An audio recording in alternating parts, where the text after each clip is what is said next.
So I've been in development and construction for about 11 years at this point. I owned 2 restaurants before that, and I've been in business since I was about 10 years old at my family's restaurant. So I've always been a hustler. And so getting into development, it was kind of like a surprise thing in my world because I was just in so much debt from my restaurants. I was like, holy crap, I'm gonna get out of this. And then, I'm looking at these real estate developers thinking that they're drug dealers because I'm like, how do you guys do what you do? You do whatever you want at any time you want, because as an immigrant, your success is determined by how hard you're physically working. And when you grow up in survival mode, as I did, that's ingrained in you. It's in your programming, it's in your DNA, and it's hard to break from that. So I had to learn a lot and relearn a lot of things in my world. And so getting into real estate development, I was like, you know what, I'm gonna flip a couple houses a year, get myself out of debt, and kind of rock and roll from there.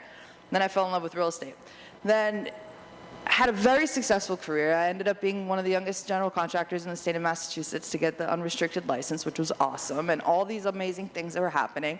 I made it to Forbes and Time magazine by the time I was 27, like net 7 figures. And this is not to boast, but to tell you that when I actually got there, it was like, okay, this is cool, now what's next? Like, I felt empty, I'm not gonna lie. I was like, wow, I have been so intrinsically money motivated my entire life. And I just realized it at that point. I was like, as I had this little God tap, I was like, hey, Pam, you're doing great things for yourself. What are you doing for the world with all these gifts and talents that I've given you?